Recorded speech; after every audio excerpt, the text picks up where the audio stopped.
At a very cosmic level, evil is a force equal to any other.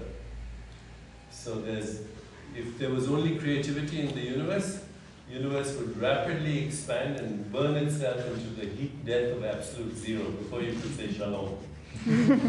And if there was only inertia, which is the equivalent of evil, the universe would rapidly collapse and disappear into a black hole.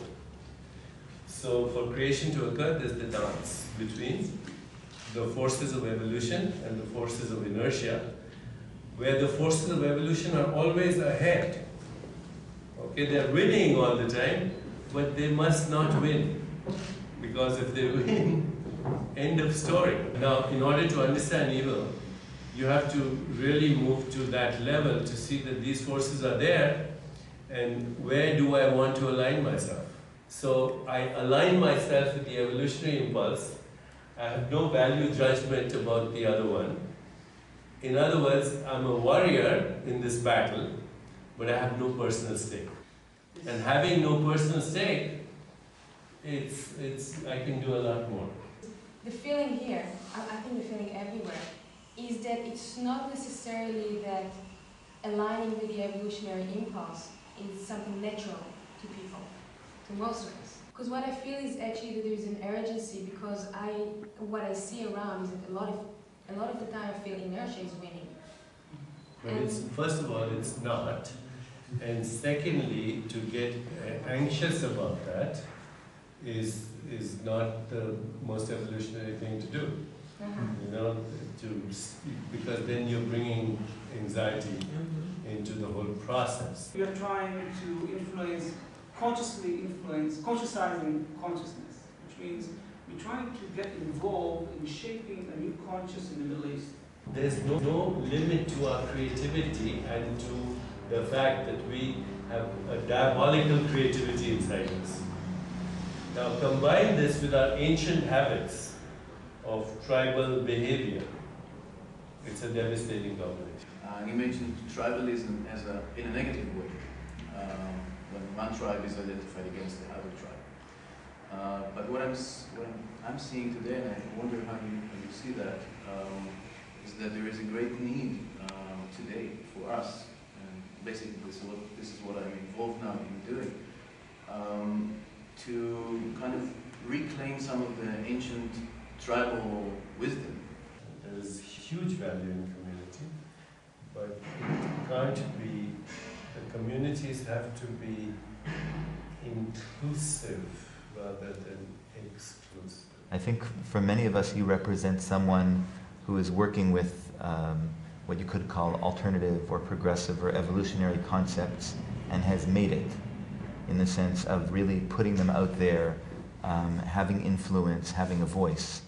And I think that there are a lot of people who are involved in the alternative world, or whatever you want to label this, working with these concepts and have an unnamed allergy to success. I'm curious about your own personal process with these issues of humility, success. How does a philosophy at the end of the day translate into, are we really making a difference in the world? I would define success as including the following things.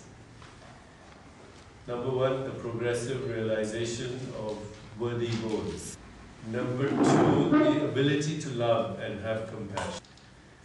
Number three, to have the confidence that you have the creative power of the universe within you. We call fame and fortune becomes a byproduct, and as long as you're not attached to it, it's there for you to do what you can with it. I've divided my life into 4 stages: spring, summer, autumn, and winter. I'm right now in the autumn, which is a very beautiful season. Okay, so spring was all me and my ambition, driving ambition, wanting a bestseller, etc. Summer was relaxed, been there, done that. And autumn is what can I do? And winter will be preparing for the conclusion. Okay? So with my success, I asked myself, what can I do with this success? Because I don't deny that I have it. And the one thing that I have realized, and it took me a while to realize this, but the one thing I have is convening power. You know, I have the ability to be the agent for bringing together people. I'm a bit curious about how your views have changed or have evolved regarding the whole issue of, as you mentioned, intentionality, willpower, volition. The view evolves as a result of your own evolution of your own internal reference point. Say that the first level of reference is the world. The second is the physical body.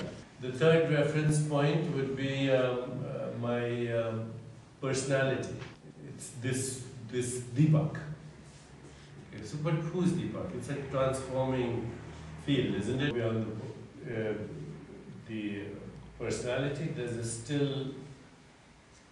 still awareness, what we might call the witness. Go a little deeper. And the witness is a knower. It's not just an observer, but this witness is someone who knows. Not knows intellectually, but knows intuitively, contextually, relationally, holistically, integrally. You know, it's that knower within. Go a little deeper.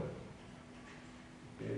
The knower is not just this personal knower, but the collective, archetypal, and then the universal domain.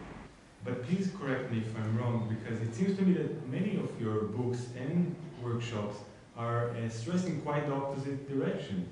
If you are teaching people or trying to teach them about creating wealth and affluence and such matters, doesn't it stress mainly about how I can profit from the universe, how I can set my life happier, more successful? There's a prayer of St. Augustine. It says, Lord, give me chastity, give me continence, but not today. So, and you know, when I started my own journey, all I wanted to do was give up smoking. But look where it took me. So, you know, you start where you are. You know, start with exercise, start with giving up smoking, start with even the people who read The Secret, who come to it, a few will be transformed. If you don't satisfy your earlier needs, you're not going to get to the next level. Suddenly realizing the task is overwhelming. No. Right, well, whatever. I mean, maybe it is overwhelming. It's overwhelming as long as I think it's my personal stake. It's not overwhelming if I shift the I inside into the universal I. You know, because actually every choice I make is the universal I. From a particular state of consciousness. But we have reached the state of consciousness where we can recognize that. The I is Ruach Adonai. Yeah, right, all right.